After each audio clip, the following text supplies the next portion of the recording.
예, 또 뵙게 돼서 참 반갑습니다. 예, 옆에 계신 분들과 또 인사하시겠습니다. 반갑습니다. 잘 오셨습니다.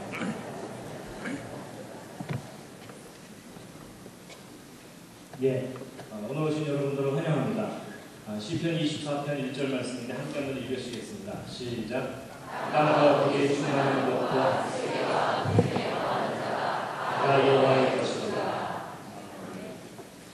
네, 제가 오늘도 꽃을 준비했습니다.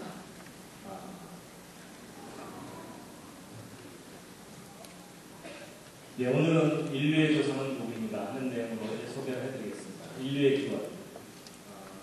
물론 오늘 여기 오신 분들은 다 창조를 믿으실 겁니다. 그런데 문제는 학교에서 진화론을 가르치고 인류가 원숭이부터 진화되었다 이렇게 가르치고 있습니다. 무조건 학교에서 가르치는 것이 무조건 잘못됐다 이렇게 할 게 아니고 구체적으로 뭐가 잘못된 것인지 그런 것들을 우리가 알 필요가 있습니다. 인류의 기원 창조인가 진화인가 하는 겁니다. 이 앞에 있는 사진들을 보면서 옆에 있는 분을 쳐다보는 건 실례입니다.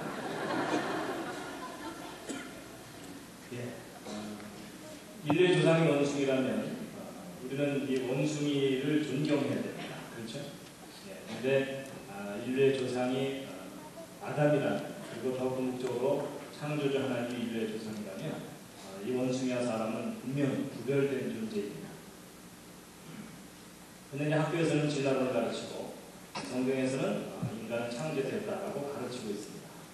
이제 어느 쪽을 믿느냐보다도 사실 더 중요한 것은 어느 것이 사실이냐가 중요합니다. 그렇죠?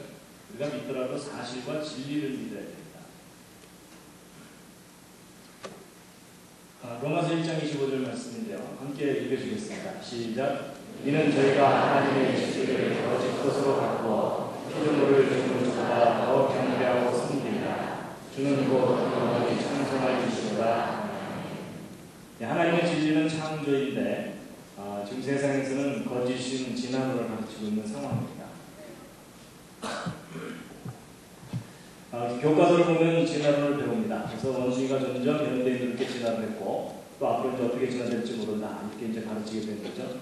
그래서 원숭이가 결국 인간으로 진화되온 거다라고 가르치는데요. 그래서 이제 학교에서 가르치는 인류 진화 기회를 보면 유인원, 그러니까 원숭이 종류로부터 이제 진화를 시작해서 오스트랄로피테쿠스, 그 다음에 호모 하비리스, 이건 이제 도구를 사용하는 존재다. 그 다음에 이제 직립원인, 그 다음에 이제 호모 사피엔스가 그 다음에 나타나서 현대인에 이르기까지 대략 한 500만 년 정도 걸쳐서 원숭이가 인간으로 현대인으로 진화된 거다. 이렇게 이제 학교에서 가르칩니다. 그래서 이제 그런 것들에 대한 증거들이 세계 곳곳에서 발견됐다라고 이제 가르칩니다. 함께 읽으시겠습니다. 그런데 이제 성경에 창조론에 의하면 태초에 하나님이 천지를 창조하셨고 모든 동물과 그리고 인간도 하나님께서 직접 만드신 것이다 라고 이제 되어 있습니다. 그래서 인간은 원숭이와는 구별되게 하나님께서 따로 만드셨고 하나님의 형상을 담게 만드셨다고 되어 있습니다. 그래서 하나님이 주신 재능을 가지고 하나님의 재능을 우리가 누리기도 하고 또 그것을 통해서 하나님께 영광을 돌리는 그런 삶을 살아야 된다라고 성경은 가르치고 있죠. 인류의 기원이 과연 어느 쪽이냐 하는 겁니다. 그런데 인류 기원에 관한 가장 중요한 증거는 화석입니다. 과거에 살았던 사람들이 어떤 모습이냐를 직접 보여주는 증거가 화석이기 때문에 이제 화석이 인류 진화에 대해서 답을 가지고 있다고 할 수가 있습니다. 그래서 이제 화석자들을 좀 이제 설명을 드릴 텐데요. 이제 아마 어른들이 예전에 진화를 배울 때 많이 귀에 익숙한 존재들이 있습니다. 그래서 오스트랄로피테쿠스 기억나십니까? 예, 자바원인, 국병원인, 네안데르탈인, 크로마뇽인 뭐 이런 식으로 이제 진화되었다 하고 이제 설명을 하면서 예전 학교 교과서를 통해서 배우셨던 그림이 바로 이런 그림들입니다. 기억나십니까? 예, 원숭이에서 사람으로 점점 진화해온 거다. 그래서 두개골도 이렇게 변해왔다 이렇게 얘기합니다. 그래서 이제 보통 이렇게 두개골을 발견하고 나면 이게 어느 정도 진화된 것인지에 대해서 나름대로 결정하고 추정을 하고 그랬는데요. 보통 이제 예전에 뭘 갖고 짐작을 했냐면 이 얼굴의 이 동사각도입니다. 그래서 이게 수직에 가까울수록 현대인이라고 취급을 하고 이게 좀 많이 기울어져 있을수록 원숭이 쪽에 가깝다. 이렇게 판단을 하는 겁니다. 자, 그럼 우리 이제 실험 정신을 발휘하여 네, 옆에 계신 분 옆모습을 한번 살짝 좀 보시죠. 가능한 한 자세를 바로 잡아주시기 바랍니다. 턱을 당기거나 이러지 마시기 바랍니다. 근데 여러분 옆에 있는 분이 얼마나 시간 되신 것 같습니까? 근데 이제 보세요. 근데 학교에서 이런 식으로 가르치면 정말 이런 것이 진화의 기준인 것처럼 사람들이 믿게 되거든요. 근데 여러분 사실은 그렇지가 않습니다. 여러분 이게 기울어진 것이 진화의 정도라고 한다면 어떤 문제가 생기냐면요. 이분 살아서 발견됐기 때문에 암정이지 죽은 후에 머리뼈만 발견됐다면 박물관으로 가야 됩니다. 그렇죠? 근데 이분은 수만 년 전 사람이 아니고 현대인입니다. 우리하고 같은 시대에 같이 호흡하고 살고 있는 현대인입니다. 그리고 이분도 만만치 않습니다. 여기를 보면 뭐 수직인 것 같은데 여기를 보면 상당히 기울어져 있죠? 여러분 이게 무슨 말이냐면 현대인의 두개골의 모양이 아주 다양합니다. 그래서 많이 기울어진 사람부터 이제 수직인 사람까지 다 있습니다. 만약에 현대인들은 다 수직이고 그 과거 사람들은 많이 기울어져 있는 것이 그 경향이라면은 이 기울어진 걸 갖고 진화의 정도를 얘기할 수가 있는데 현대인들이 워낙 다양하게 있기 때문에 기울어진 정도를 갖고 진화의 정도를 얘기하는 건 어리석은 일이다라는 겁니다. 그래서 이런 것에 속지 마시기 바랍니다. 심지어 이런 머리도 있습니다. 처음 보시죠? 희한한 머리뼈죠? 근데 실제 저게 과거에 살았던 사람의 두개골입니다. 근데 이게 어디서 발견된 거냐면 남미의 이 페루라는 지역에서 발견된 건데 옛날 그 잉카 사람들이 살았던 그 지역의 유골입니다. 근데 잉카 사람들이 머리뼈가 다 저렇게 생겼던 게 아니고요. 저도 저게 왜 저렇게 생겼었는지 몰랐었는데 몇 년 전에 그 브라질 갔을 때 거기 선교사님이 그 칠레 쪽에서 오신 선교사님이 저거 가르쳐 주시더라고요. 왜 저런 건지. 그 잉카인들 중에 어떤 특수 계층이 자기들의 신분을 아예 구별하기 위해서 아이가 태어나면 머리에다가 이렇게 테두리 같은 걸로 이렇게 꽉 이렇게 맨 겁니다. 그러면 이제 아이가 머리가 자라야 되는데 옆으로는 못 자라니까 위로 솟아 올라가는 겁니다. 그래서 저렇게 아이스크림 콘 같은 콘 헤드가 되는 겁니다. 근데 여러분 저런 것들이 우리에게 무엇을 시사해 주냐면 사람의 두개골이 환경에 의해서도 얼마든지 변형될 수 있다는 겁니다. 유전적인 요인도 있지만 자라는 성장 과정 중에도 얼마든지 변형될 수 있습니다. 그래서 이제 예전 어른들은 부모들이 키울 때 그냥 뉘어서 키우면서 자장 이러는 바람에 다 뒤가 거의 절벽입니다. 그렇죠? 근데 요즘은 아이들 머리 동글동글 예쁘게 키운다고 엎어서 키우느라고 머리가 동글동글 예뻐지죠? 이제 그런 겁니다. 그래서 환경에 의해서도 두개골의 모양이 어느 정도 변형이 될 수 있다는 것을 우리가 생각해야 된다는 겁니다. 그래서 두개골의 모양을 갖고 진화의 정도를 이야기하는 것이 그렇게까지 바람직한 것은 아니다라는 것을 이제 말씀드리고요. 그런데 이제 문제는 이제 이런 식으로 이제 두개골을 정렬해 놓는 이유가 뭐냐면 이제 오스트랄로피테쿠스부터 현대인에 이르기까지 진화가 됐다는 것을 이제 설명하려고 하는 것인데요. 여러분 이 오스트랄로피테쿠스라는 말뜻 자체가 뭐냐면 오스트랄로라는 말이 남쪽이란 뜻이고 피테쿠스라는 말이 원숭이라는 뜻입니다. 그러니까 발견된 두개골의 특징이 원숭이 종류에 가깝기 때문에 그렇습니다. 그러니까 사실 오스트랄로피테쿠스는 원숭이 그룹이라고 해도 크게 틀리지 않습니다.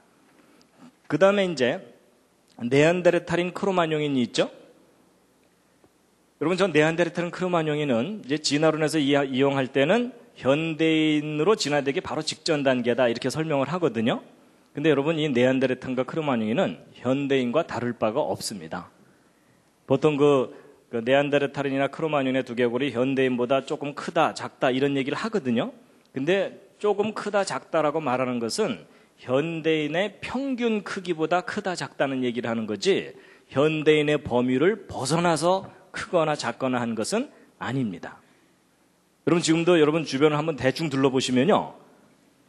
머리가 좀 작으신 분이 있고 좀 크신 분도 계시죠. 그럼 전 세계 사람들을 다 모아놓고 나면 이 머리의 크기가 상당히 큰 차이가 있습니다. 그렇죠? 근데 그렇게 다양한 차이의 중간이 평균이라고 하면 그거보다 좀 크다 작다 이런 얘기를 하는 겁니다. 그러니까 이 크로마뇽이나 네안데르탈인은 현대인에서 벗어나는 그런 존재가 아니라는 겁니다. 그래서 여러분 이게 무슨 얘기냐면 미국 뉴욕 같은 데 이제 그 복잡한 사거리에 앉아서 전 세계 사람들이 거기 모여 살잖아요. 그래서 사거리에 앉아갖고 지나가는 사람 머리통만 하루 종일 쳐다보면 그 중에는 크로마뇽인도 지나가고 네안데르탈인도 지나간다 해도 별로 틀리지 않는 얘기다라는 겁니다. 그러니까 결국 이 오스트랄로피테쿠스와 이 네안데르 크로마뇽인은 원숭이 아니면 사람입니다. 그러니까 사람. 예.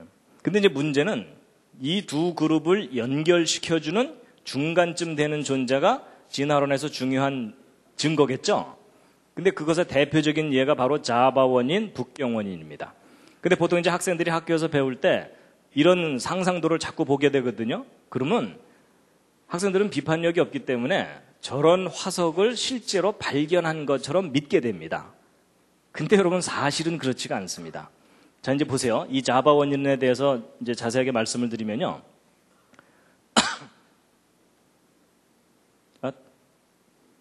이 사진이 왜 갑자기 먼저 나오죠?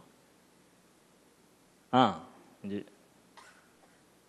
이 자바 원인에 대해서 말씀드리면, 이 자바 원인은 1891년에 네덜란드의 유진 듀버라는 사람이 진화론을 너무나 강렬하게 믿고 있었기 때문에 자기는 진화의 증거를 찾으러 가겠다 그러면서 인도네시아 자바 섬에 갔습니다. 거기 가가지고 여기저기 뒤지다가 이제 뼈들을 발견했어요. 인간의 화석이라고 여겨지는 뼈들을. 그래서 이제 그걸 발견한 걸 가지고 이제 자바 원인이 여기 살았었다라고 발표를 했고, 그 발견된 뼈를 근거로 해서 이런 상상도를 만든 겁니다. 이 그림을 보면서 또 옆에 있는 분을 쳐다보는 것도 실례입니다. 그래서 이제 학생들은 교과서를 통해서 저런 그림을 자꾸 보게 되면 정말 과학자들이 저런 뼈를 대부분 발견한 것처럼 믿습니다. 근데 여러분 그 유명한 자바 원인에 대해서 실제 발견된 자료는 이 많은 사람의 200개가 넘는 뼈 중에 도대체 몇 %나 발견하고 나서 자바 원인에 대해서 발표한 걸까요? 혹시 아십니까? 여러분 그 유명한 자바 원인에 대해서 실제 발견된 화석 자료는 이게 전부입니다. 좀 어이가 없으시죠? 근데 이건 사실이에요. 그 유명한 자바 원인에 대해서 발견된 건 머리 덮개 부분의 뼈 일부하고 허벅지 뼈 하나, 그리고 이빨 몇 개, 끝. 그런데 이걸 가지고 이런 존재가 살았다고 사람들로 하여금 믿게 만든 겁니다. 근데 여러분 이걸 갖고 이걸 만들어내려면 뭐가 필요하겠습니까? 믿음이 필요합니다. 저도 예전에 이 사실을 몰랐을 때는 과학자들이 상당히 근거 있는 자료들을 충분히 발견하고 나서 발표하는 줄 알았어요. 근데 아닙니다. 자바 원인에서 발견된 이게 전부인데 더 자세하게 이제 알고 나면은 더 화가 나실 겁니다. 여러분 이 머리덮개뼈 발견한 바로 옆에서 허벅지뼈를 발견한 게 아니고요. 이 머리덮개뼈 발견한 지점으로부터 15m 좀 떨어진 지점에서 허벅지뼈를 발견했습니다. 그러니까 머리덮개뼈 저쪽 끝에서 발견했으면 허벅지뼈는 이쪽 끝에서 발견한 겁니다. 그리고 이빨 몇 개 발견한 거기 때문에 나머지 다른 뼈들은 없어요. 그렇다는 얘기는 저 뼈들이 그 자리에 그대로 있던 뼈들이 아니라 어디서부턴가 휩쓸려 와서 널려 있는 뼈 중에 일부라는 뜻입니다. 이해가 되시죠? 그럼 사실 이 두 개가 같은 개체의 것이라고 단정할 수도 없어요. 그렇죠? 그런데 이 두 개가 같은 개체의 것이라고 단정을 하고 이런 상상도를 만들어내게 된 겁니다. 그런데 이제 더 놀라운 사실은 이거 자체도 이제 불분명한데 더 놀라운 사실은 이 자바 원인의 뼈 조각 두세 개를 발견한 같은 퇴적층 지대, 물론 장소는 달라요. 근데 퇴적층으로는 같은 지역이에요. 같은 퇴적층 지대에서 현대 자바인의 두개골 완벽한 걸 발견했어요. 거의 완벽한 현대 자바인의 두개골을. 그럼 여러분 이 완벽한 현대 자바인의 두개골하고 이 부서진 뼈들하고 어느 쪽이 결정적인 증거이냐면 이 왼쪽이 결정적인 증거예요. 그렇죠? 사실 이 현대 자바인의 두개골이 발견된 이상 이 뼈들은 별 의미가 없는 뼈들이에요. 그렇죠? 근데 일반 사람들이 이 뼈 발견한 것에 대해서는 잘 모르고 이 부서진 뼈 두 개로 근거해서 만든 그 자바 원인만을 사람들이 믿고 있다는 겁니다. 이걸 우리가 다 알아야 됩니다. 이런 구체적인 사실을 모르기 때문에 그냥 가르치는 대로 진화에 대한 확실한 증거가 있는 것처럼 사람들이 알게 되는 겁니다. 그래서 이제 그 자바 원인에 대해서는 그 뼈 일부만 발견된 거고요. 그 다음에 이제 북경 원인이 있습니다. 이 북경 원인도 역시 그 원숭이와 인간을 연결시켜주는 결정적인 증거인 것처럼 세상에 널리 알려진 건데, 중국의 북경 근처에 그 주구점이라고 하는 조커디엔이라고 하는 곳에 동굴지대에서 발견된 뼈 조각들을 가지고 이제 발표를 한 건데요. 근데 이제 이 동굴에서 발견된 뼈들의 상당수, 거의 대부분은 전쟁 중에 분실됐습니다. 그래서 원본이 없어져 버린 상태입니다. 지금 현재는. 그래서 일부 파편만 남아있는데 그 파편 남아있는 게 이게 전부입니다. 나머지 뼈들은 없어요. 그렇게까지 확실하고 믿을 만한 증거를 갖고 이 북경 원인에 대해서 이야기하고 있는 게 아니라는 겁니다. 그러니까 원숭이 종류와 사람을 연결시켜주는 결정적인 증거라고 했었던 것들이 사실은 이렇게 부실한 자료들이다라는 것을 여러분이 이제 확인을 하셔야 된다는 겁니다. 그래서 인류 고고학자들의 문제가 뭐냐면요, 인간에 대한 이 완벽한 이 많은 뼈들 중에 대개는 파편들을 발견하고 나서 그걸 해석하는 것들이라는 겁니다. 원숭이에서 사람으로 정말 이렇게 스무스하게 쫙 변해가는 그 완벽한 시리즈의 화석을 발견하는 게 아니라는 겁니다. 그래서요, 요즘 이제 아프리카 쪽에서 인류의 기원에 대한 화석들을 발견한다고 이제 자꾸 신문에도 나오고 이러는데, 근데 여기서 발견되는 화석 자료들이 그렇게까지 분명한 자료들은 아닙니다. 그래서 이제 1984년에 어떤 전시회가 있었냐면, 여러분 인류 기원을 밝힐 만한 단서가 되는 화석 자료들이 그렇게 풍부하게 발견되질 않습니다. 아주 드물게 발견됩니다. 그러니까 아주 드물게 발견되다 보니까 그런 것들이 발견되면 거의 국보 수준의 취급을 받습니다. 그래서 일반 학자들이 쉽게 그 자료를 직접 손으로 만지면서 연구할 수가 없습니다. 그래갖고 이걸 연구하는 사람들이 이제 한 가지 생각해낸 거가, 그러면 우리 지금까지 전 세계에서 발견된 이 화석 자료들을 한 군데다 한번 모아놓고 전시회를 한번 열어보자. 아마 이제 앞으로도 없을 거고 지금까지도 없었던 단 한 번의 기회일 거다. 그래가지고 1984년에 뉴욕에서 전시회를 열어갖고 전 세계적으로 발견된 인류 기원을 밝힐 만한 화석 자료들을 한 군데 모아놓은 자료들을 지금 전부 제가 보여드린 겁니다. 지금 이 세 개의 사진이 바로 그때 모아놓은 화석들의 전부입니다. 근데 여러분, 보신 소감이 일단 어떻습니까? 화석 자료가 충분히 발견된 것처럼 보이시나요? 그렇지 않죠? 상당히 파손된, 부서진 자료들이 대부분이죠. 그렇죠? 그 형태를 정확하게 알 수 없는 자료들이. 근데 저게 이제 중요한 점입니다. 여러분, 인류 고고학을 연구하는 사람들에게는요, 가능한 한 이 화석들이 파손돼 있을수록 쓸모가 있습니다. 왜냐하면 파손되지 않은 상태의 완벽한 뼈들은 원숭이 아니면 사람입니다. 그러니까 완벽한 뼈 중에 원숭이와 인간의 중간쯤 되는 뼈는 하나도 발견되는 게 없어요. 그러니까 부서진 뼈를 발견했을 때 거기에다가 뭔가를 의미를 부여할 수 있다, 그 얘기입니다. 상황이 그렇습니다. 그래서 저도 더 이상 보여드리고 싶어도 보여드릴 게 없습니다. 인류 기원에 관한 한 이 자료들이 거의 전부라고 해도 과언이 아닙니다. 그래서 같은 화석 자료를 보고도 학자들마다 의견이 다릅니다.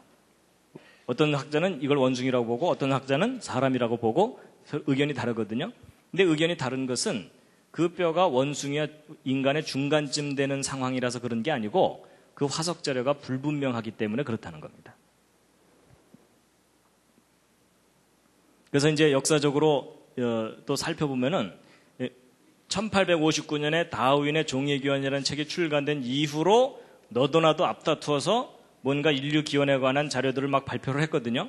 근데 이렇게 발표된 자료들, 제가 이제 시간이 없기 때문에 일일이 설명드리면 저거 설명될 시간이 많이 가는데, 결론이 뭐냐면 그렇게 발표된 자료들이 인류 기원에 관한 직접적인 증거들이 전혀 아니었다는 것들입니다. 그래서 나중에 다 조작된 거거나 허구이거나 불충분한 자료이거나 이렇게 판명이 돼갖고 인류 기원에 대해서 쓸모가 있는 자료가 아니라는 것이 이제 드러난 겁니다. 그리고 이제 나머지 네안데르탈이나 크로마뇽인은 사실 현대인과 구별할 수 없는 존재들이고요. 그래서 이제 보통 이제 대학에서도 배울 때 인류 진화를 분류하면서 호모그룹, 파란트로푸스, 오스트랄로피테쿠스 이렇게 이제 막 세분화해서 그걸 또 더 세분화해가지고 이렇게 거기에 관련된 화석 자료들이 발견된 것처럼 이제 배우거든요. 근데 여러분 그 가방 크다고 공부 잘하는 거 아닌 거 아시죠? 그런 것처럼 화석 자료를 많이 발견됐다고 해서 입증되는 건 아닙니다. 결정적인 증거가 필요한데 이제 아까도 언뜻 보셨지만 좀 자세하게 다시 한번 보여드리면요. 이제 호모사피엔스부터 시작해서요. 이제 현대인과 유사하다고 생각되는 크로마뇽인, 그 다음에 이제 이 와드잭 두개골이 바로 아까 자바 섬에서 발견된 현대 자바인의 두개골입니다. 근데 이런 크로마뇽이나 이런 와드잭 두개골 같은 것들은 현대인과 다를 바가 없기 때문에 진화론에 있어서는 별 의미가 없습니다. 그래서 이제 크로마뇽인은요, 그 벽화도 이렇게 남겨놓을 정도로 여러분의 평균 솜씨보다는 높죠? 예. 그래서 현대인과 다를 바 없는 존재이고요. 그 다음에 이제 네안데르탈인도 마찬가지입니다. 현대인하고 약간 구별이 된다고는 하지만 결국은 인간 그룹입니다. 그래서 네안데르탈인에 대한 이제 상상도를 이렇게 만드는데, 여러분 옆집 아저씨 한 달 동안 수염 안 깎으면 이렇게 됩니다. 가능한 한 원시적으로 보이려고 만들어 놓은 그림에 현혹되지 마시기 바랍니다. 그 밖에 이제 하이델베르근이라든지 이제 자바 원인, 이건 재구상한 거기 때문에 의미가 없고요. 이제 이런 것들을 보면은 그렇게 충분한 자료들을 가지고 결론을 낸 것들이 아니라는 겁니다. 그래서 이제 이 부분은 그냥 쭉쭉 보시면 되는데요. 지금까지 발견된 자료들을 하나하나 이제 다 좀 자세하게 보여드리는 겁니다. 여기까지입니다. 끝. 그래서 여러분, 인류 진화를 일반 학자들이 그렇게 확신하고 있는데도 그것을 뒷받침해 줄 만한 증거가 그렇게 뚜렷한 게 없다는 겁니다. 그래서 이제 하다못해 막 이런 것만 발견돼도 이제는 흥분을 합니다. 그래서 막 이렇게 설명을 막 해야 되는데 결국은 발견된 게 이게 전부입니다. 그래서 이제 화석 자료는 이제 지금 보신 것, 확인하신 것처럼 그다지 믿을 만한 확실한 증거가 발견된 게 없다는 것을 이제 확인시켜 드린 거고요. 그래서 이제 원숭이와 사람은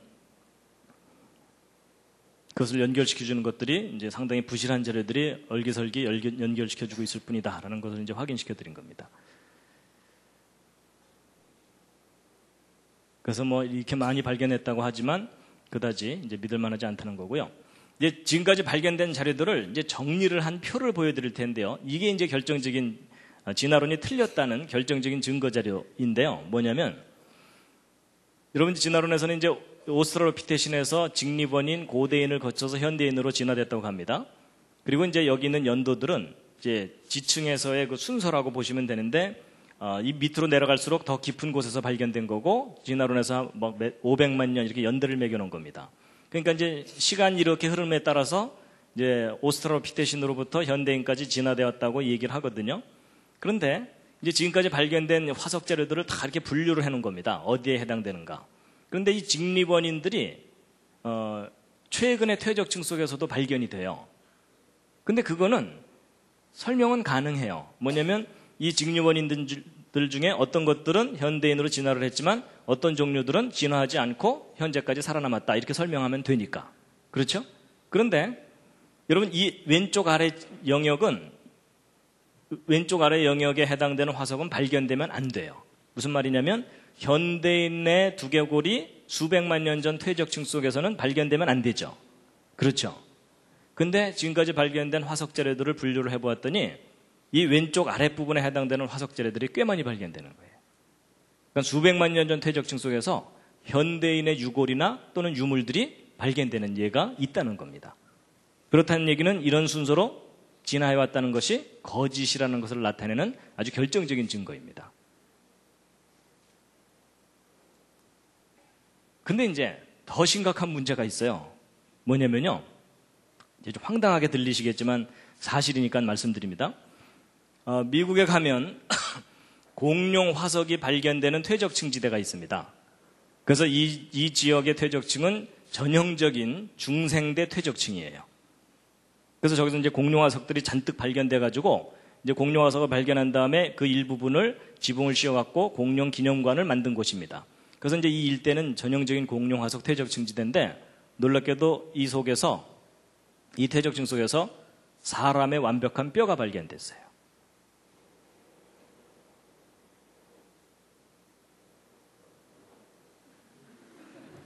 제가 지금 표정을 살피는 겁니다. 사람의 완벽한 뼈가 발견됐어요. 그래서 그 나코다 샌드스톤이라고 하는 전형적인 중생대 퇴적층 속에서 최소한 10명의 사람 화석이 발견된 거예요. 공룡이 살았다고 하는 중생대 퇴적층에서. 그럼 여러분 이게 뭘 의미하는 거겠습니까? 그럼 인간이 중생대부터 살았다 이렇게 우겨야 되나요? 근데 그건 말도 안 돼요. 수천만 년 전에 인간이 살았다는 얘기는 진화론에서도 안 하거든요. 그렇죠? 그럼 어떻게 이런 화석이 발견될 수 있냐는 겁니다. 여러분 이 중생대라는 시대는 지금부터 2억 3천만 년 전쯤 시작돼갖고 6,500만 년 전에 중생대가 끝나면서 공룡들도 이때 다 멸종했다라고 하는 그런 시대예요. 근데 이 시대 퇴적층 속에서 사람의 화석이 발견된 거예요. 발견됐다니까요.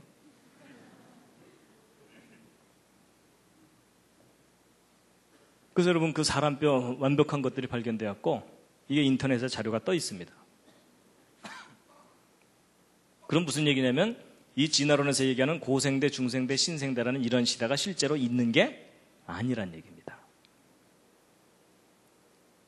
이 진화론이 만들어낸 가상적인 시대입니다. 저런 시대라는 것이.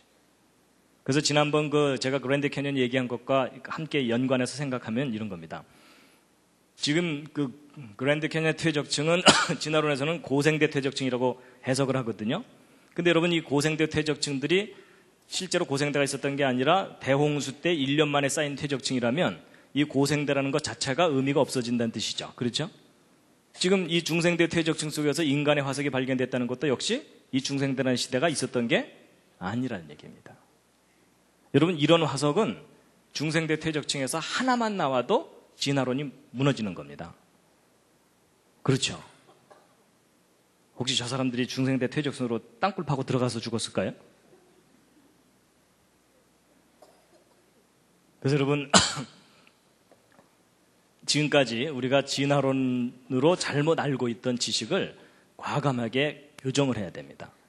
왜냐하면 진화론이 틀렸다는 결정적인 증거들이 너무나 분명하게 발견되고 있거든요. 자, 그런데 이제 보세요. 여러분, 옛날 고대 사람들이 태양을 신으로 많이 섬겼죠. 그렇죠? 근데 여러분, 오늘날 현대인들 중에 태양을 신으로 섬기는 사람들이 있나요, 없나요? 현대 문명인들 중에. 거의 없죠. 그렇죠? 거의 없다고 생각하시죠? 근데 그게 틀린 생각이십니다. 여러분, 오늘날 현대인들의 많은 수가 태양을 신으로 생각하고 있습니다.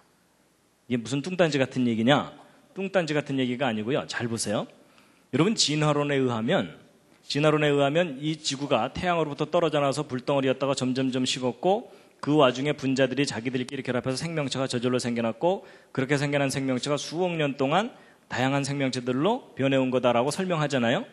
근데 여러분, 이 지구상에 이런 생명체가 저절로 생길 수 있게 된 원인을 진화론에서는 뭐라고 보는지 아세요? 여러분, 이 지구상의 분자들이 우연히 결합할 수 있도록 지구상에 에너지를 공급해 주는 것이 태양이라고 보고 있어요. 그렇죠? 태양. 그럼 여러분, 이 지구상에 생명체가 존재하게 된 원인을 진화론에서는 뭐라고 보고 있냐면 태양으로 보고 있는 거죠. 그러면 진화론에서는 태양이 곧 신의 역할을 하는 거예요. 이해가 되시나요? 여러분, 진화론에서의 신은 태양이에요. 태양이 지구상에 에너지를 공급해줘서 생명체가 저절로 생겨나게 했다. 이런 논리가 진화론이거든요. 그래서 오늘날 놀랍게도 학교에서 여러분이 진화론을 배우신 거가 그 뿌리를 찾아 들어가면은 태양이 신이라는 사상을 배우는 겁니다. 근데 여러분, 하나님이 가장 싫어하시는 것 중에 하나가 뭐냐면 우상숭배죠. 그렇죠? 참 하나님이 아닌 어떤 하나님이 창조한 피조물을 신처럼 섬기는 것을 싫어하시잖아요. 그렇죠? 근데 오늘날 진화론 사상이 알고 보면 태양신 숭배 사상과 그 끝이 맞닿아 있습니다.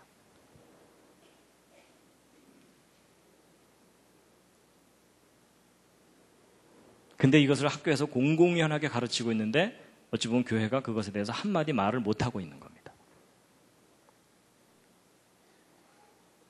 로마서 1장 25절 다시 한번 읽으시겠습니다. 시작. 이는 저희가 하나님의 진리를 거짓 것으로 바꾸어 피조물을 조물주보다 더 경배하고 섬김이라. 주는 곧 영원히 찬송할 이시로다. 아멘.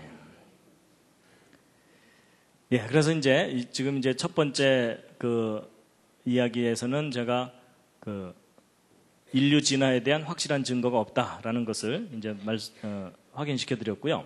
이제 그 다음 주제가 있는데 오늘은 네 가지 주제를 이제 이렇게 말씀을 드릴 겁니다. 연결해서. 그 다음 주제는 뭐냐면요. 여러분 창세기 4장 22절에 우리가 좀 진지하게 생각해 봐야 될 구절이 있습니다. 함께 한번 읽으시겠습니다. 시작. 실라는 두발가인을 낳았으니 그는 동철로 각양 날카로운 기계를 만드는 자요 두발가인의 누이는 나아마이었더라. 여러분 동과 철로 날카로운 기계를 만들었다 그랬죠? 누가? 두발가인이요. 그렇죠? 그럼 여러분 두발가인 때부터 청동과 철을 사용했다 그 얘기잖아요. 근데 여러분 저 두발가인이 어느 시대 사람인지 아십니까? 갑자기 당황이 되시죠? 예. 자, 여러분 제가 무슨 말씀을 드리려는 거냐면 보통 학교에서 배울 때 국사를 배우든 세계사를 배우든 맨 앞부분에 나오는 내용이 뭡니까? 구석기, 신석기, 청동기, 철기 이런 식으로 문명이 진화해왔다 이렇게 배우시죠? 근데 그 부분을 좀 다시 한번 생각해 보시자는 겁니다. 여러분 보통 이제 구석기 유적을 발견했다, 신석기 유적을 발견했다 그러면서 거기서 나오는 뭐 돌로 된 여러 가지 유물들의 연대를 막 매기고 그러죠. 뭐 신석기는 몇천 년, 구석기는 막 1만 년, 2만 년 이렇게 연대를 매깁니다. 그래서 보통 이렇게 우리는 구석기, 신석기, 청동기, 철기로 역사가 변천해 온 것처럼 다 교육을 받게 되는데 이제 과연 그러한가 하는 겁니다. 성경에서는 뭐라고 말을 하고 있냐면 두발가인이 동과 철로 기계를 만들었다고 돼 있죠. 근데 여러분 이 두발가인이 어느 시대 사람이냐면 아담 시대 사람입니다. 여러분 여기 이제 계보를 한번 보세요. 성경에 기록되어 있는. 여러분 아담이 930년을 살았는데 여기가 930년 살았던 건 지난번 노아홍수 때 말씀을 드렸었죠. 어떻게 저렇게 오래 살 수 있었는지. 930년을 살았는데 얼마나 오래 살은 거냐면요. 도대체 몇 대 후손을 보고 죽었냐면요. 1대, 2대, 3대, 4대, 5대, 6대, 7대, 8대 후손 라멕 태어난 다음에 죽었어요. 그러니까 아담은 이제 애 지나갈 때마다 너 몇 대 후손이냐? 뭐 이래 물어봐야 돼요. 그만큼 아담이 오래 사는 거예요. 그래가지고 이제 아담이 이렇게 오래 살았는데 아담이 처음에 가인과 아벨을 낳았는데 가인이 아벨 죽이고 가인 쫓겨나잖아요. 그래서 가인이 쫓겨나서 이제 그 후손을 쭉 퍼뜨립니다. 근데 이 두발가인이 아담으로부터 보면은 몇 대 후손이냐면 1대, 2대, 3대, 4대, 5대, 6대, 7대 후손이에요. 그럼 여러분 요 세 후손의 계열로 볼 때 대략 누구에 해당되냐면 아담으로부터 1대, 2대, 3대, 4대, 5대, 6대, 7대 후손이니까 무드셀라죠. 그러니까 무드셀라와 거의 비슷한 시기에 살았다고 보면 되는데 이 무드셀라도 역시 아담 살았던 시대에 태어났어요. 그렇죠? 그럼 두발가인도 그 비슷하다고 보면 결국 아담 시대예요. 근데 아담 시대에 이미 동과 철로 기계를 만들었다고 돼 있어요. 그러니까 성경대로 한다면 구석기 시대, 신석기 시대가 따로 있었던 거예요? 없었던 거예요? 없었던 거예요. 인간은 처음부터 동과 철을 사용했던 거예요. 그러니까 여러분 무슨 얘기냐면 성경을 믿으려면 철저하게 성경대로 생각해야 됩니다. 보통 많은 사람들이 성경과 진화론이 짬뽕이 돼 있어요. 그렇죠? 근데 이걸 세탁하셔야 됩니다. 그리고 이제 보통 많은 사람들이 또 무슨 생각을 하냐면요. 예를 들어 노아가 방주 지을 때 상당히 원시적인 방법으로 방주를 만드느라고 고생 꽤나 했겠다. 이런 생각 드시죠? 그게 바로 진화론적인 잘못된 생각입니다. 여러분 이 아담부터 노아 때까지 사람들이 900살 이상을 살았다는 걸 한번 잘 생각해 보세요. 여러분 오늘날도 100살 가까이 살면서 제정신만 유지하면 상당히 높은 지혜와 지식을 갖게 되죠. 그렇죠? 근데 저 시대에 900살 이상 살았다면은 전공이 한 20개쯤은 되는 거예요. 그렇죠? 그러니까 우리하고는 비교할 수 없이 뛰어난 지혜와 능력을 가진 사람들이었다라고 생각하셔야 됩니다. 그리고 여러분 아담이 얼마나 그 머리가 좋은 사람인지 성경에 나옵니다. 아세요? 여러분 하나님께서 아담 만드신 다음에 아담에게 숙제를 주셨죠? 무슨 숙제? 동물들 이름 짓는 거예요. 여러분 동물들 이름 짓는 게 쉬울까요? 어려울까요? 어렵습니다. 여러분 사자 앞에 앉혀놓고 귀염둥이 뭐 이럴 수 없잖아요. 그렇죠. 여러분, 어떤 존재의 이름을 지으려면 그 존재를 정확하게 파악해서 그 인상을 뉘앙스까지 말로 표현해 줘야 돼요. 그렇죠? 그러면 뛰어난 직관과 분석 능력, 그리고 확실한 언어 구사 능력이 있어야만 이름 짓는 일이 가능해요. 그렇죠? 그래서 여러분, 인간의 능력 중에 가장 뛰어난 능력 중에 하나가 어떤 존재의 이름을 짓는 일입니다. 근데 하나님이 바로 그걸 숙제로 주신 거예요. 근데 아담이 동물들 이름을 다 지어줬다는 얘기겠죠? 그렇죠? 근데 이름 짓는 것도 뛰어난 능력이 필요하지만 그 이름 다 외워야 되는 거 아세요? 그렇죠? 아담이 동물들 이름 짓다가 원숭이, 닭, 말, 양, 개, 돼지 뭐 이러다가 야, 너 아까 이름이 뭐였지? 뭐 이러면은 그날내로 안 끝나요. 안 끝나는 정도가 아니라 에덴 동산에선 일대 혼란이 벌어집니다. 왜냐하면 이제 며칠 후에 사자가 씩씩거리면서 와갖고 아담이 그저께는 나보고 개라 그러더니 어제는 닭나귀래. 그럼 난 내 이름이 뭐야? 뭐 이러면서 얼마나 화를 내겠어요. 근데 여러분, 그 아담이 그 모든 동물 이름을 다 지어주고 그걸 어떻게 했을 것 같아요? 그대로 다 기억했겠죠? 부러우시죠? 그렇죠? 여러분, 그랬던 아담이에요. 근데 여러분, 그랬던 아담에 비하면 지금 현재 여러분과 저는 지금 어떤 상태입니까? 처참한 상태입니다. 들으면 나가고 들으면 나가고. 그나마 여러분 학창 시절을 회개하셔야 되는 거가 선생님 열심히 가르칠 때 대부분의 시간이 절전 모드. 최소한의 에너지로 최대의 시간을 버틴다. 뭐 그러니까 학교 졸업하고 나서도 정리도 안 되고 뭐 기억나는 것도 없고 다 까먹으셨죠? 그러니까 여러분, 과거 사람들이 우리보다 지혜가 떨어졌고 원시적이었을 거다라는 생각은 진화론적인 생각입니다. 성경은 오히려 반대로 얘기해 주고 있어요. 우리의 조상이 정말 하나님을 닮았던 기가 막힌 존재였는데 망가졌다고 얘기해 주고 있습니다. 근데 여러분 솔직히 어느 쪽으로 인정하세요? 망가졌습니다. 그렇죠? 옆에 있는 분 다시 한번 살짝 보시겠습니다. 망가졌죠? 네. 그러니까 우리는 서로에게 뭐라고 얘기해야 돼요? 잘 돌봐줄게 이러셔야 됩니다. 근데 이제 보세요. 성경에는 처음부터 동과 철을 사용했다는 겁니다. 그럴 정도로 인간이 지혜로운 존재였었습니다. 그래서 이제 성경 역사를 보면은 아담 때부터 청동과 철을 사용해서 쭉 온 거예요. 그래서 이제 그것에 대한 아주 중요한 단서를 하나 좀 알려드리면요. 이겁니다. 여러분 이 오른쪽 사진을 보시면요. 이게 영화의 한 장면이 아니고 실제 상황을 찍은 사진인데 여러분 내셔널 지오그래픽이라는 잡지가 있죠? 거기에 1971년 판에 나온 기사입니다. 필리핀에 섬이 수천 개가 있는데 그중에 아래쪽에 있는 섬이 민다나오 섬이거든요. 민다나오 섬 내륙 밀림지대에 살고 있는 어느 한 가족을 사진으로 찍은 거예요. 근데 지금 여기 손에 들려있는 거 이게 뭡니까? 돌망치예요. 그냥 단순히 돌에다가 덩굴로 자루를 매달아서 돌망치로 사용하고서 벌거벗고 살고 있는 사람을 사진을 찍어서 기사로 올려놓은 거예요. 그럼 여러분 이 돌의 형태로 보아서 이분 신석기, 구석기? 여러분 신석기와 구석기의 차이가 뭐죠? 뭔가 다듬으면 신석기, 안 다듬고 그냥 사용하면 구석기죠? 근데 이 돌 다듬은 거예요? 안 다듬은 거예요? 안 다듬은 거예요. 그렇죠? 그럼 이분 무슨 시대 사람?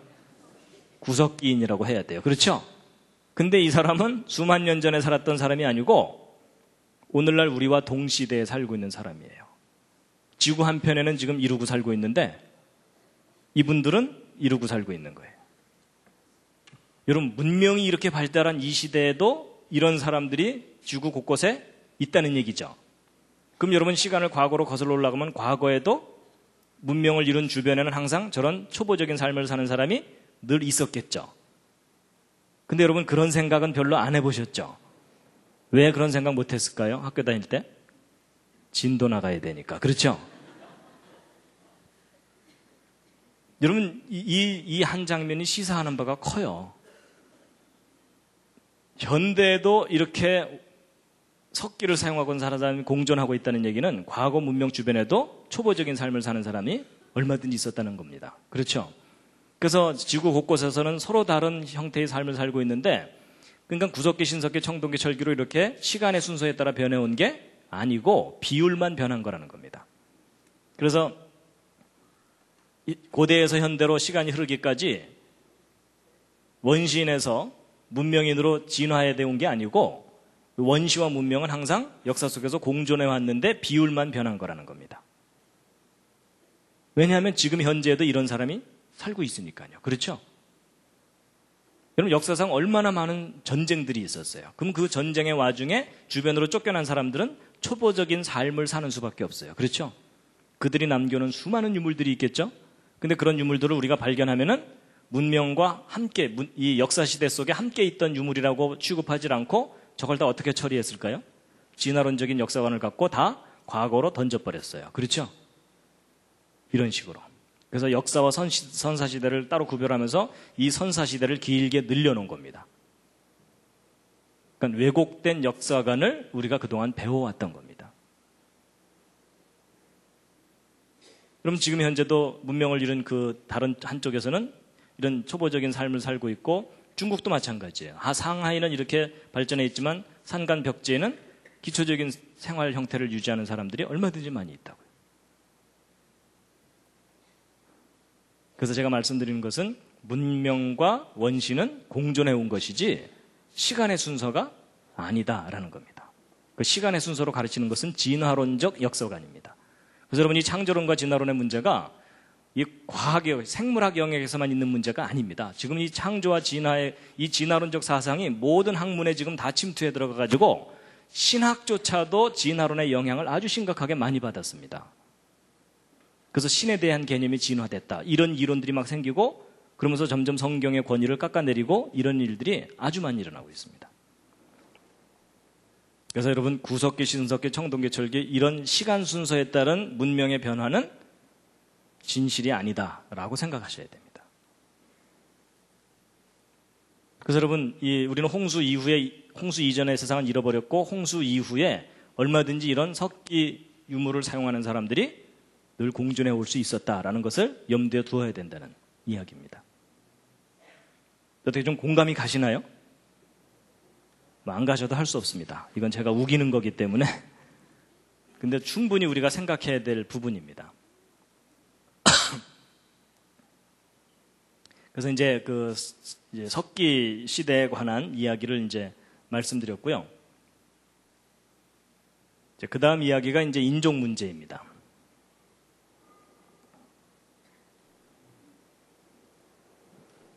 자, 잠시 기지개를 한번 쫙 켜시겠습니다.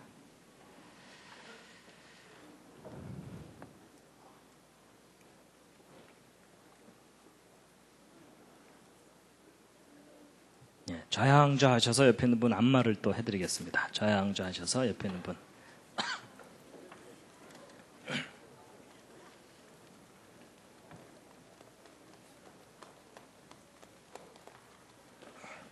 예, 늘 그렇듯이 옆에 앉은 분이 오케이 할 때까지입니다.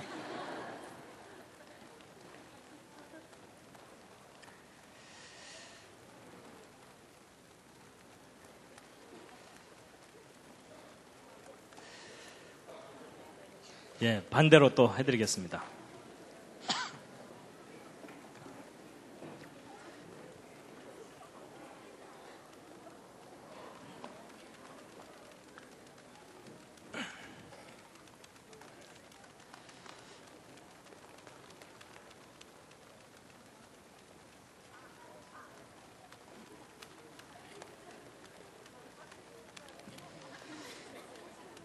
예, 됐습니다.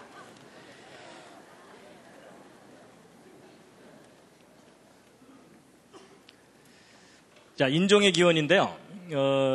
기독교인들조차도 신화를 가지고 있습니다.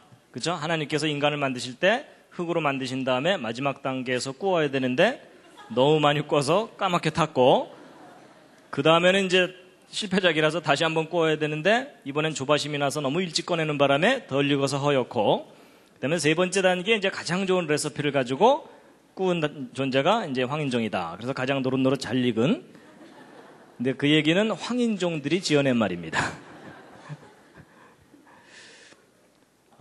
사실 이제 아담으로부터 출발했다면 아담의 후손으로서 어떻게 이렇게 다양한 인종들이 나올 수 있겠느냐 하는 것이 의문입니다. 그렇죠? 예. 그런데 좀 더 구체적으로 생각하면 지금 현재 지구상에 살고 있는 모든 사람들은 노아의 가족 8명의 후손입니다. 그렇죠? 홍수 이전 사람들은 다 죽었으니까. 그러면 이제 결국은 문제가 노아의 가족 8명으로부터 어떻게 흑인종, 백인종, 황인종이 나올 수 있느냐, 이걸 우리가 좀 이해를 해야 됩니다. 그렇죠? 그래서 인종은 되게 크게 나눠서 백인종, 흑인종, 황인종, 그리고 이제 호주 사람들이 좀 특이하거든요. 그래서 이제 크게 이제 4그룹으로 이렇게 분류를 하는데요. 이건 좀 단순 무식하게 분류하는 거고, 좀 더 세밀하게는 뭐 복잡하게 막 분류를 합니다. 근데 어쨌든 우리는 이제 가장 기본적으로 어떻게 흑인종, 백인종, 황인종 이런 것이, 이런 인종이 한 조상으로부터 나올 수 있느냐, 이건 이제 풀어야 되는데요. 분명히 성경에서는 대홍수 이후에 그 8명의 생존자들로부터 땅의 모든 백성이 그 후손으로 이어져 내려간 거다, 이렇게 되어 있습니다. 여러분, 인종은 상당히 다양합니다. 그렇게 단순하게 흑인, 백인, 황인으로 분류되지는 않습니다. 예. 그래서 이제 전 세계적인 인종, 그러니까 특히 이제 피부색의 분포를 보면요, 예, 이 부분이 아주 까맣습니다. 그래서 여러분, 그 흑인도 종류가 다양하죠, 그렇죠? 예.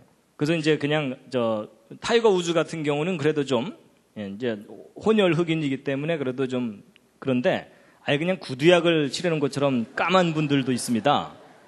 그렇죠? 예.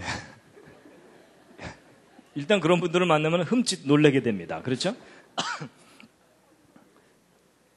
근데 어쨌든 이제 전 세계적인 그 피부색의 분포가 이렇게 되는데요. 보통은 이제 피부색만 갖고 얘기하지만 그 밖에 인종 분류할 때는 얼굴 면적, 코, 머리카락 형태, 이런 머리카락 형태도 얼마나 다양합니까? 돼지털부터 시작해갖고 라면 머리까지 참 다양하거든요. 그런데 이제 우리는 어쨌든 피부색에 관한 거가 제일 일단 궁금하니까 이제 이거 피부색이 어떻게 이렇게 다양하게 나뉠 수가 있겠느냐 하는 걸 이제 살펴볼 텐데요. 여러분, 이렇게까지 차이가 납니다. 그렇죠? 예.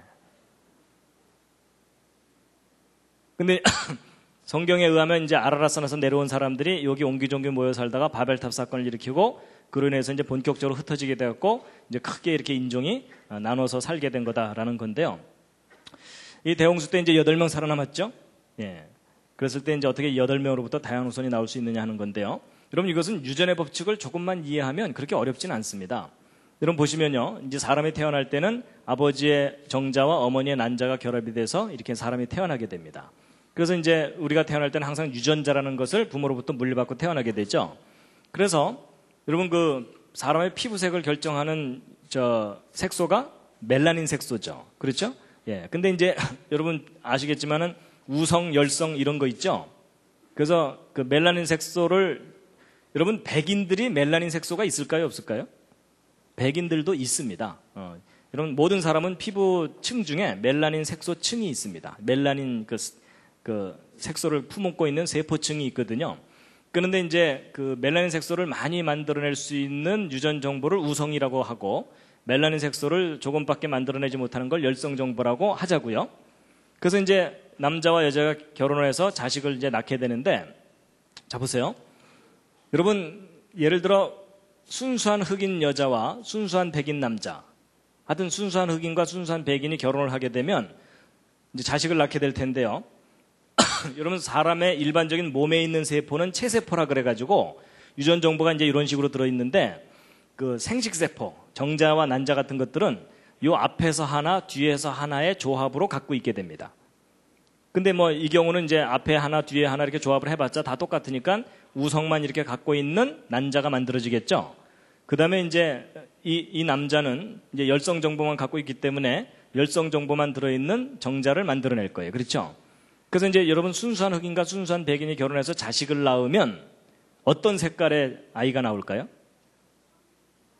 옆에 있는 분과 한번 상의해 보시기 바랍니다.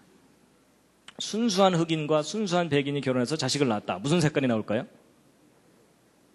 혹시 얼룩이가 나올까요?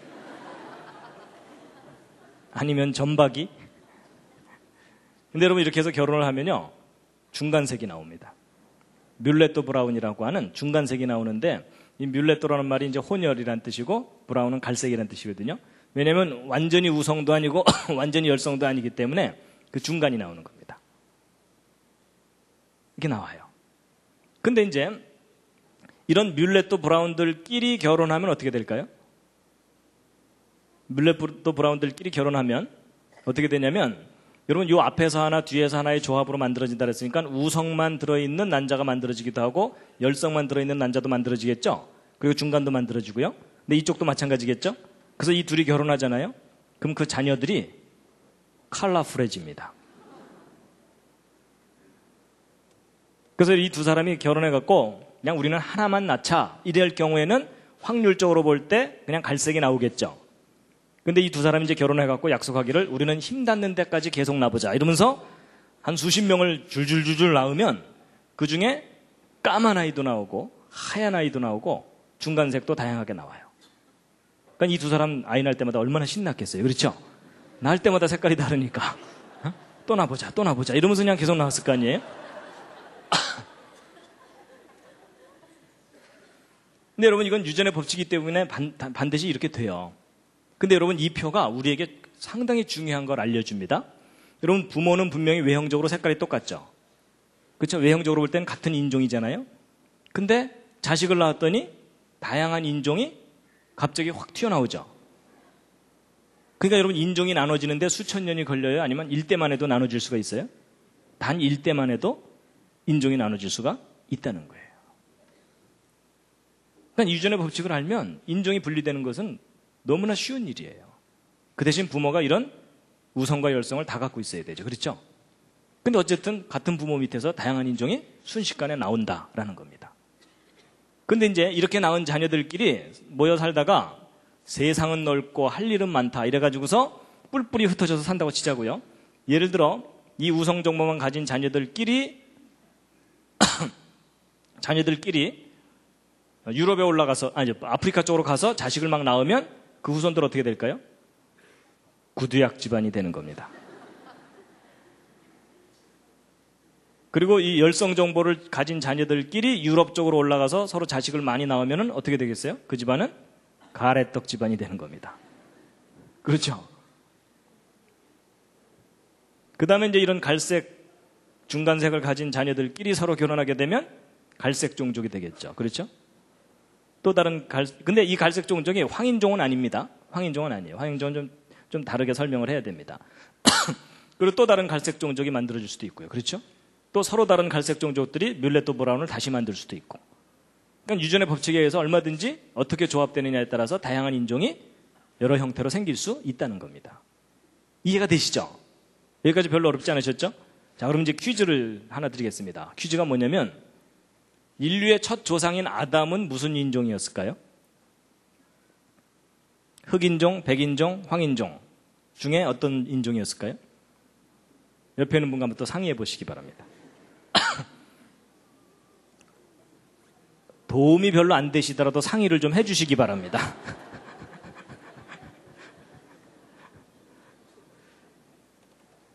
아담은 무슨 인종이었겠습니까? 자, 그래도 한번 확인해 보겠습니다. 1번 흑인종, 2번 백인종, 3번 황인종. 자, 1번 흑인종이었을 거라고 생각하시는 분. 그래도 몇 분 계시네요. 예, 내려주시고요. 자, 2번 백인종이었을 거다, 아담. 조금 더 많으시고요. 예, 황인종이었을 거다. 예, 역시 팔이 안으로 굽죠?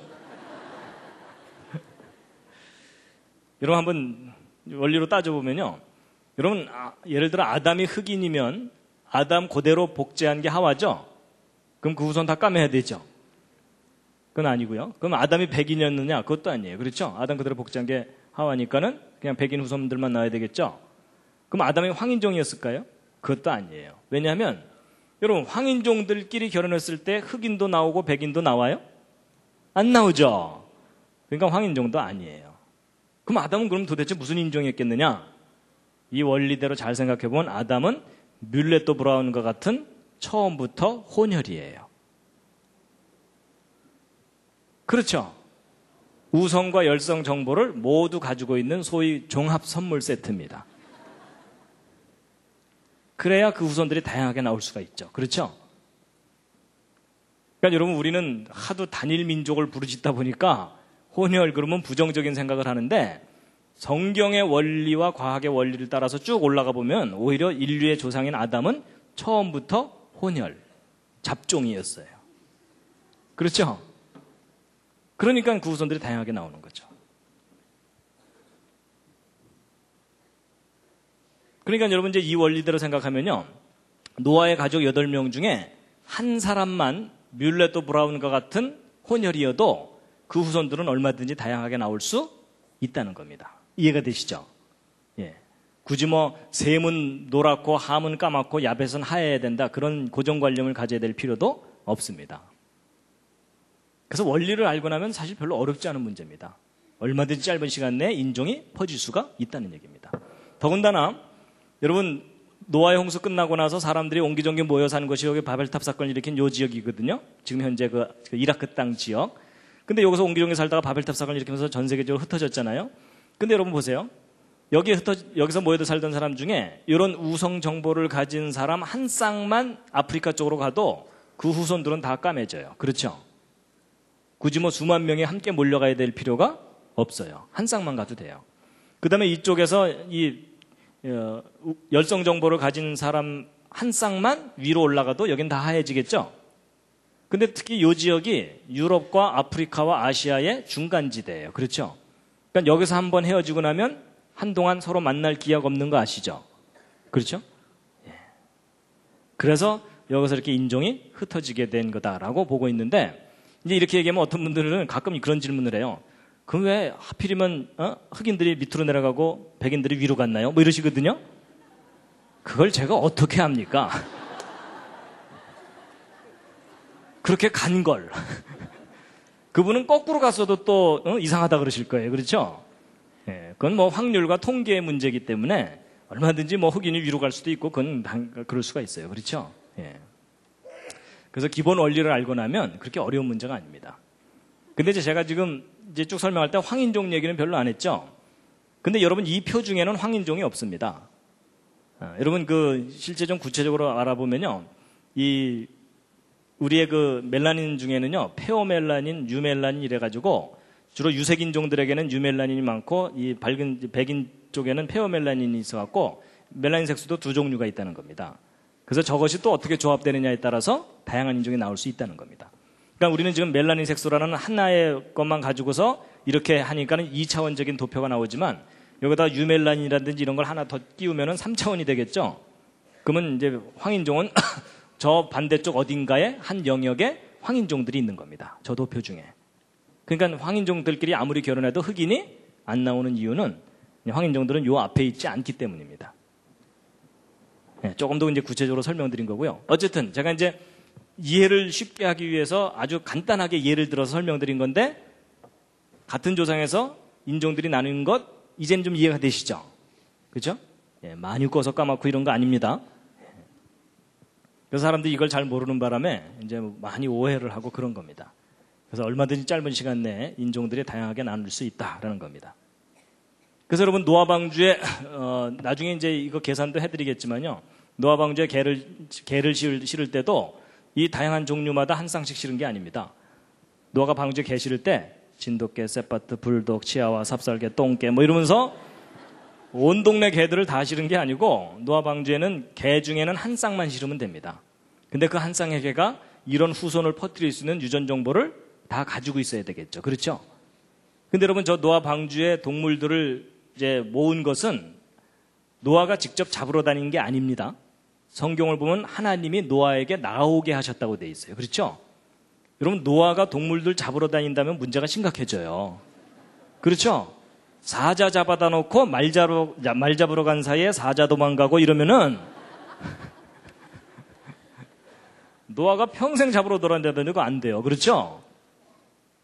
근데 성경을 보면 하나님이 노아에게 나오게 하셨다고 돼 있어요. 여러분 저 방주에 실을 때 대충 실으면 안 돼요. 유전자 검사 다 해야 돼요. 맞죠?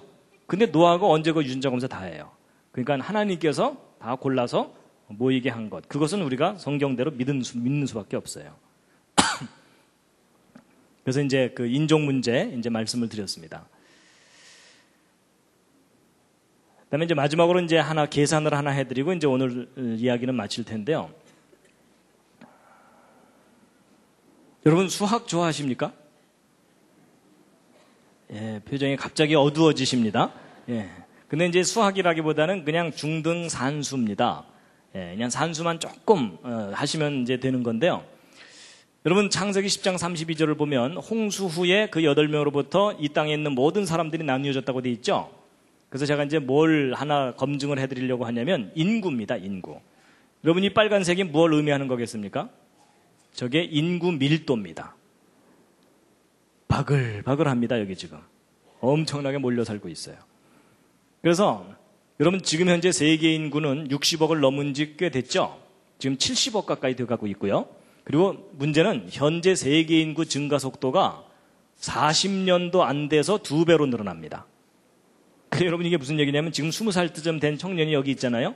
그럼 그 청년이 60살쯤 되면은 이 지구상의 인구가 100억이 넘는다는 뜻입니다. 그리고 그 사람이 길을 쓰고 살아서 100살까지 살았다.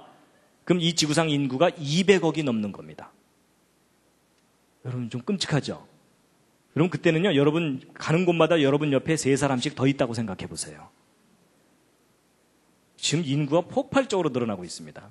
자, 그래서 이제 인구가 이렇게 늘어나고 있는데, 여러분 인구가 이렇게 늘어나고 있다면 그걸 거꾸로 이렇게 거슬러 올라가 보면은 인류가 언제쯤부터 출발했는지를 대략 추정해 볼 수 있겠죠. 바로 이제 그 계산을 좀 해드리려는 겁니다. 인류의 기원 연대가 대략 인구 증가 추세로 볼 때 언제쯤인 것이 타당한가 하는 겁니다. 그래서 여러분 인구는 보통 이렇게 기하급수적으로 증가를 합니다. 그래서 여러분 이 표는요, 인구가 증가하는 속도를 나타내는 그 그림이거든요. 어두울수록 인구 증가 속도가 빠른 곳입니다.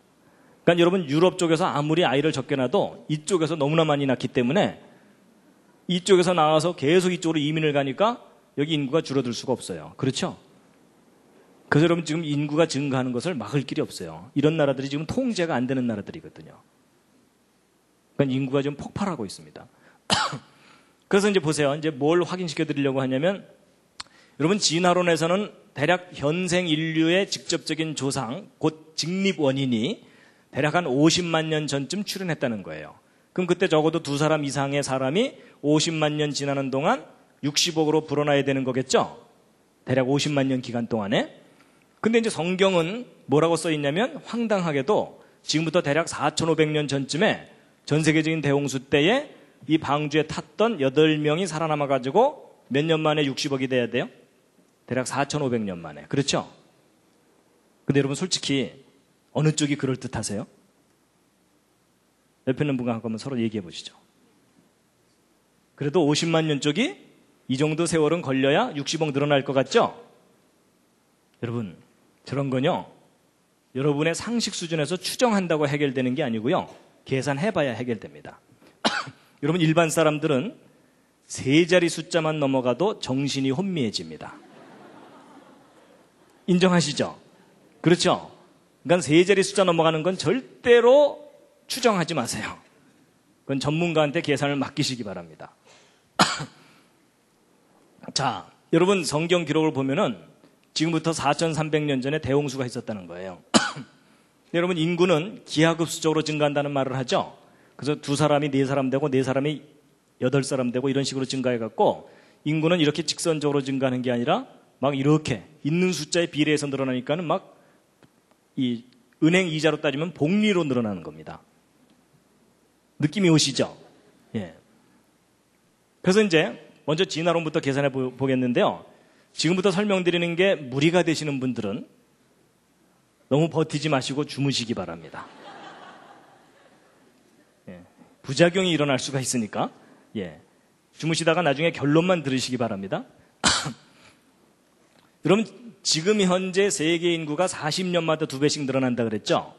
그러면 옛날에는 좀 느렸다고 생각해 보자고요. 그래서 옛날에는 한 500년마다 2배. 근데 여러분 500년마다 2배면 빠른 거예요? 느린 거예요? 느린 거긴 한데 얼마나 느린지 느낌은 잘 안 오시죠? 쉽게 생각하면 이런 겁니다. 여러분 우리나라 역사 중에 조선이 500년이었죠?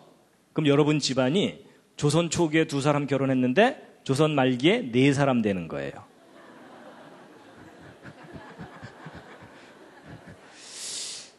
그 집안 문제가 심각한 집안이죠? 아마도 그 집안은 대대로 역적 집안이었을 가능성이 높습니다. 그래서 숫자가 좀 불어나면 역적 모의를 했다가 발각이 되는 바람에 멸문지화 중에 3족을 멸하는 멸문지화 중에 뒷문으로 애기 하나 뭐 이런 거 있죠. 그랬다가 이제 산에 들어가서 어떻게 살다가 숫자가 또 불어나가지고 또 한 번 도전했다가 이번에도 발각이 되는 바람에 이번에는 담 너머로 애기 하나 뭐 이런 식으로 하여튼 기구한 운명을 해야 겨우 2사람, 4사람 될 거예요. 근데 어쨌든 그렇게 느린 속도로 인구가 증가한다고 계산해 보자고요. 그럼 여러분 처음에 2명이 500년 후에 4명, 1000년 후에 8명 이렇게 불어나겠죠? 그럼 대략 5000년 지나면 1000배 정도로 불어나요. 그럼 이제 50만 년 동안 계속 불어날 테니까 50만 년 지난 후에는 몇 명이 되겠느냐 하는 거예요. 근데 여러분 여기 보시면은 2, 4, 8 이게 뭐냐면 2의 1승, 2의 2승, 2의 3승 이렇게 되니까 결국 요 위에 있는 지수만 계속 늘어나는 거예요. 그렇죠? 500년마다 1씩. 그러니까 2의 n승으로 늘어나는 건데 이걸 우리는 이진법에 약하니까 십진법으로 바꿔줘야 되죠? 그래서 이제 이진법을 십진법으로 바꿔주는 게 바로 이거거든요? 그럼 이걸 이제 풀어야 돼요. 근데 여러분 제가 다음 말을 하는 순간 여러분 머리에서 쥐가 나실 겁니다. 이걸 풀려면 어떻게 해야 되냐면 양변 로그를 취하면 여러분 지금까지 들으신 설교 중에 로그 이야기 한 적 없으셨죠? 어느 목사님도 그렇죠? 예, 나도 오늘 특이한 날입니다. 양변 로그를 취하면 여러분 이 지수가 앞으로 튀어나갑니다. 그럼 이제 n 로그 2는 k 로그 10이거든요? 근데 로그 10은 그냥 1이니까 없어지고요. 그 드디어 이제 우리가 k를 구할 수 있는 찬스가 왔어요. n 값과 로그 2 값만 알면 돼요. 그렇죠? 그럼 이 n 값은 뭐냐면 500년마다 1씩 늘어나니까 50만 년이 500년의 몇 배인지를 계산하면 돼요. 그렇죠? 그러면 대략 한 1000 정도 돼요. 그럼 n 값을 우리가 이제 구한 거예요. 그럼 이제 로그 2만 알면 되죠? 로그 2가 얼마죠? 예배 시간에 이런 걸 물어볼 줄은 모르셨죠? 이 로그 2는 0.30 너덜너덜 이렇게 됩니다. 그러니까 대략 0.3이니까는 이게 대략 얼마냐면은 1000에다가 0.3을 곱하니까 300 정도 되는 거예요. 드디어 우리가 고대하던 K 값을 구한 거예요. 그럼 10의 몇 승? 10의 300승. 여러분 이게 무슨 얘기냐면 50만 년 전에 2사람이 500년마다 두 배라는 아주 느린 속도로 늘어나도 50만 년 지난 지금 현재 세계 인구는 10의 300승명이 돼야 된다라는 이야기예요. 근데 여러분 10의 300승이 어떤 숫자인지 아세요? 일자 하나 쳐놓고 동그라미 300개 친 숫자예요. 그걸 10의 300승이라고 해요. 여러분 지금 현재 세계 인구를 넉넉히 잡고 100억이라고 봐도 그게 10의 10승이에요. 일자 하나 쳐놓고 동그라미 10개 친 거. 근데 여러분 500년마다 2배씩만 불어나도 10의 300승명으로 불어난다니까요. 여러분 이런 계산 안 해보셨죠? 그러니까 안 하니까 50만 년이 그럴듯해 보이시는 거예요. 이게 지금 황당한 숫자입니다. 저도요 10의 300승이 감이 안 잡혀갖고 제가 어느 날 계산을 해봤어요. 저 감을 좀 잡기 위해서. 무슨 계산을 해봤냐면요. 이런 계산인데 아주 심심한 날 했어요. 제가 평소에는 저런 계산 안 합니다. 아주 심심한 날 제가 했는데 이거 무슨 계산이면 이런 겁니다. 사람을 모아가지고 지구만한 덩어리를 만들려면 몇 명 필요한가 이런 계산을 해본 거예요. 저를 정상으로 안 보시는 표정이십니다. 근데 여러분 보세요. 지구 반경 6370km니까는 부피를 구하려면 3분의 4 파이 r 3승해야 되는 거 아시죠? 이과 분들은. 그렇죠? 예, 아시죠? 그래서 이제 계산한 게 뭐냐면요. 지구의 반경 아니까 부피 구했고, 그 다음에 사람의 부피를 구해야 되는데, 사람은 모양이 복잡하니까 구하기가 어려워요. 그래서 쉽게 생각했어요. 키, 어깨 너비, 가슴 두께를 구하면 한 사람 들어갈 수 있는 관 사이즈가 나와요. 이제 그것을 사람의 부피라고 그냥 대충 계산을 한 거예요. 그래서 이제 한 사람의 이렇게 부피를 계산한 다음에 요 숫자를 요거로 나누면 돼요. 그랬더니 몇 명 필요하냐면 10의 21승명 필요해요. 여기 9가 있으니까 10의 22승 정도 되는 거거든요. 근데 저 10의 22승명이 이 천체 물리학자들이 이 우주 안에 있는 별의 숫자 정도 된다고 하는 숫자가 바로 저 숫자예요. 그러니까 결국 사람을 이 우주 안에 있는 별의 숫자만큼 모으면 지구만한 덩어리가 된다 그 뜻이에요. 근데 여러분 아무래도 300승 되려면 멀었죠? 그래서 이게 지구 갖고 해결이 안 되는구나 그래서 이번엔 태양 갖고 했어요. 지구보다 100배 크거든요, 지름이. 그러니까는 태양 갖고 해봤더니 10의 28승명. 이게 무슨 얘기냐면 사람을 10의 28승명 모으면 태양만해진다 그 뜻이에요. 그래도 300승 되려면 멀었죠? 그래갖고 이번에는 태양계. 무슨 얘기냐면 태양을 중심으로 해서 수금, 지화, 목토, 천해, 명왕성까지를 반지름으로 하는 거대한 우주공을 만들어 놓고 거기다가 사람을 집어넣으면 몇 명 들어가는가 이런 계산한 거예요. 여러분 제가 그날 얼마나 심심했는지 아시겠죠? 그리고 계산해 봤더니 10에 39승명 들어가요. 그래도 멀었죠? 그래서 이번에는 일광년. 일광년이면요, 빛의 속도로 1년간을 간 거리만큼의 큰 공을 만들어 놓은 거예요. 그리고 거기다 사람 집어넣은 거예요. 그랬더니 10에 49승명 들어가요. 그래서 이것도 안 되는구나. 우리 은하계. 여러분, 우리 은하계는요, 이 반경이 5만 광년이에요. 요 중심에서 요 가장자리까지 가려면 빛의 속도로 5만 년을 가야 돼요. 지구는 여기서 3만 광년 떨어진 곳에 있어요. 근데 이런 우리 은하계만한 공을 만들어 놓고 거기다 사람 집어넣으면 몇 명 들어가는가 계산해 봤더니 10에 64승명밖에 안 들어가요. 그러니까 여러분 이게 얼마나 황당한 숫자인지 이제 감이 오시죠?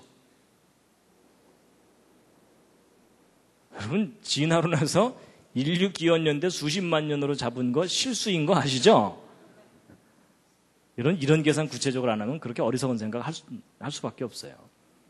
그러면 이제 반대로 이 황당한 계산 말고 성경의 그 창조론에 따르면 지금부터 대략 4,500년 전쯤에 노아 홍수 때 8명 살아남았는데 대략 4,500년 만에 60억으로 불어나야 되죠.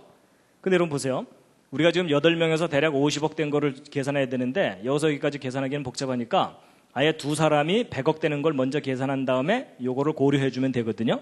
그럼 여러분 이제 결국은 2의 1승, 2의 2승, 2의 3승 해갖고 2의 m승 됐을 때가 100억인데 100억은 10의 10승입니다. 그럼 이제 2의 m승은 10의 10승. 이걸 풀면 돼요. 똑같은 방법으로 어떻게 하면 된다고요? 양변 로그를 취하면. 그럼 이제 이렇게 로그를 취하고 나서 이 지수를 앞으로 빼내면은 m 로그 2는 10 로그 10인데 로그 10은 1이니까 결국 우리가 m 값을 구할 수 있는 거가 10을 로그 2로 나누면 돼요. 그렇죠? 로그 2로 나누면 0.30 너덜너덜 되니까 33이 돼요. 그럼 여러분 이게 이 m이 33이라는 얘기가 무슨 뜻이냐면 여기서부터 몇 번 깡총깡총 뛰면 33번 깡총깡총 뛰면 100억이 된다는 거예요. 근데 우리가 구하려는 것은 여기서부터 여기가 아니라 여기서부터 여기죠. 그러니까 여기서부터 여기면 몇 번을 빼줘야 되냐면 한 번, 두 번, 세 번을 빼줘야 되죠. 그러면 여기서부터 여기까지는 몇 번만 뛰면 돼요? 30번. 그렇죠? 30번만 뛰면 돼요. 그럼 이게 무슨 얘기냐면 노아 방주에서 내려온 그 8명이 30번 2배로 불어나면 현재 세계 인구가 된다. 그 뜻이에요. 근데 여러분 그 30번을 몇 년 동안 뛰어야 되냐면 4,500년 동안 뛰어야 되죠? 그럼 4,500년 동안 30번 뛰려면은 몇 년마다 한 번씩만 뛰면 되냐면 평균 150년마다 한 번씩만 2배로 뛰면 돼요. 그렇죠? 그럼 여러분 이게 무슨 얘기냐면 노아 방주에서 나온 그 8명이 평균 150년마다 2배씩으로만 불어나도 현재 세계 인구가 된다. 그 얘기예요. 그럼 여러분 150년마다 2배면 빠른 거예요? 느린 거예요? 느린 거라는 거 아시겠죠? 그게 무슨 얘기냐면요. 조선이 500년이었죠. 그럼 조선 초기에 두 사람이 150년 후에 4명, 300년 후에 8명, 450년 후에 16명. 그럼 500년 후쯤 대략 한 20명 되겠죠? 여러분 조선 초기에 결혼한 두 사람이 조선 말기에 가족 다 모아서 사진을 찍었더니 20명 모였어. 그 집안도 꽤 문제가 있는 집안이죠? 그런데 그렇게 느린 속도로 천천히 늘어나도 대홍수 때 살아남은 8명이 지금 현재 세계 인구가 된다는 얘기예요. 여러분, 제발 성경 좀 믿어주시면 감사하겠습니다. 여러분, 인류 역사가 결코 길지 않습니다. 여러분, 저도 이런 계산을 해보기 전까지는요, 이런 계산을 해보기 전까지는 진화론에 한 50만 년이 더 그럴듯해 보였어요. 그리고 성경에 기록된 이 4,500년 전의 대홍수는 믿을 수가 없었어요. 근데 제가 이 계산을 하고 나서 이 진화론에서 이야기하는 인류 기원 연대가 너무나 황당하다는 걸 알게 됐어요. 예전에는 성경 믿으려면 대단한 믿음이 필요하고 진화는 상식인 줄 알았어요. 근데 확인해보고 났더니 진화야말로 특수한 믿음이 필요해요.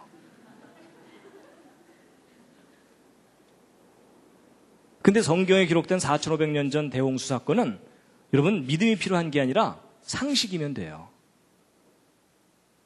그렇죠? 그래서 여러분 제발 세젤의 숫자 넘어가는 것은 구체적으로 직접 계산을 하셔야 됩니다. 절대로 자기 상식을 믿지 마시기 바랍니다. 그래서 이제 대홍수 때 살아남은 사람들이 현재까지 세계 인구가 충분히 된다는 얘기입니다. 오히려 저는 왜 150년마다 2배씩 그렇게 느리게 늘어났나? 여러분 얼마나 인간이 전쟁과 질병과 이런 걸로 고난의 세월을 지냈는지를 오히려 얘기해 주는 거예요. 그렇죠? 그래서 여러분 성경 역사가 맞습니다. 우리 인류 역사 결코 길지 않습니다. 그래서 여러분 50만 년 다시 한번 좀 확인해 드리면요. 이런 겁니다. 여러분 이 파란색으로 된 요 긴 기간을 50만 년이라고 보면 그 중에 10분의 1에 해당되는 거가 5만 년이죠. 요것에 또다시 10분의 1에 해당되는 요 주황색으로 된 요 부분이 5천 년이죠. 그렇죠? 그럼 이 5천 년을 좀 늘려서 이렇게 해놓고 여러분 이 5천 년 아까 8명이 50억 되는데 4,500년 걸렸으면 2명이 100억 되는 데는 5천 년쯤 걸리겠죠? 그럼 결국 무슨 얘기냐면 처음 두 사람을 5천 년만 가만히 내버려두면 100억으로 늘어난다는 얘기예요. 그 후손이. 근데 문제는 이렇게 100억 늘어나고 난 다음에 계속 50만 년을 유지할 수가 없죠. 그럼 이 사람들 멸종해야 되는 거 아시죠? 한번. 그때 한 쌍의 남녀가 다시 살아남아갖고 또 5천 년 동안 또 100억이 또 늘어나요. 그리고 또 멸종해야 되죠. 그래서 이런 멸종을 몇 번 해야 돼요? 100번 해야 돼요. 그렇죠? 그래야 이 50만 년 역사가 설명이 돼요. 아니면 어떻게 설명해야 되냐면 여기서는 10,000년에 2배씩 늘어나다가 5,000년에 2배씩 늘어나다가 1,000년에 2배씩 늘어나다가 그 다음에 500년에 2배씩 늘어나다가 100년에 2배씩 늘어나다가 최근에 와서 40년에 2배씩 늘어났다. 이렇게 얘기되거든요. 근데 여러분 10,000년에 2배씩 늘어나는 거 믿으려면 무슨 믿음이 필요하다고요? 특수한 믿음이 필요해요.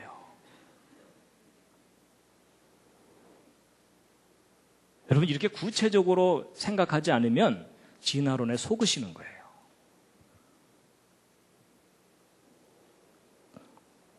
내가 수학 모른다고 트릭을 쓰는 거 아니냐 이러실까 봐 제가 계산한 거 다 확인시켜 드립니다. 여러분 제가 지난번 노아홍수 이야기할 때 언뜻 무슨 말씀을 드렸냐면 대홍수 때 아담의 후손이 몇 명까지 불어났겠느냐 이런 퀴즈를 드린 적이 있었죠. 그때 대략 최소 10억에서 최대 100억 정도로 살았을 거다라고 말씀드린 적이 있었죠. 솔직히 그때 믿으셨어요? 안 믿으셨어요?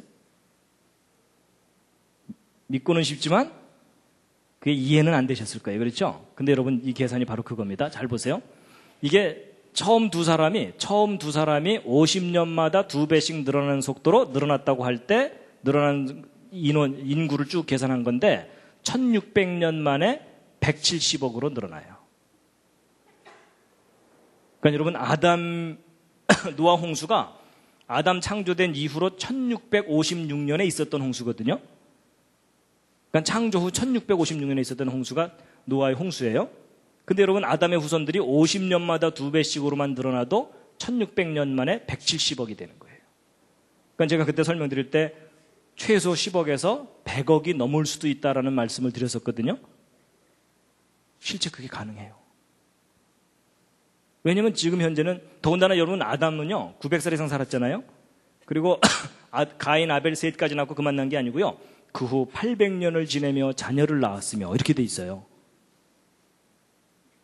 여러분 맨 처음 창조됐을 때는요 지구는 넓고 할 일은 많은데 사람은 없으니까 가능한 한 많이 낳아야 돼요. 그렇죠?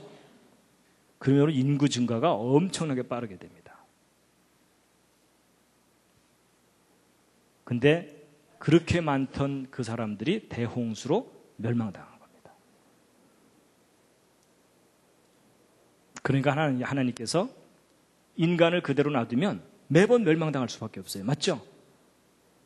그러니까 하나님께서 이 인류를 구원하는 방법은 인간 스스로 구원될 수가 없기 때문에 하나님이 직접 이 땅에 오셨던 겁니다. 차라리 내가 죽자. 이해가 되시나요? 차라리 내가 죽자. 이런 오신 거예요. 40년마다 2배면요 더 빨라요.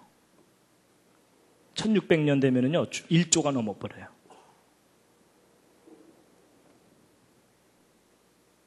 다시 한번 읽으시겠습니다. 시작.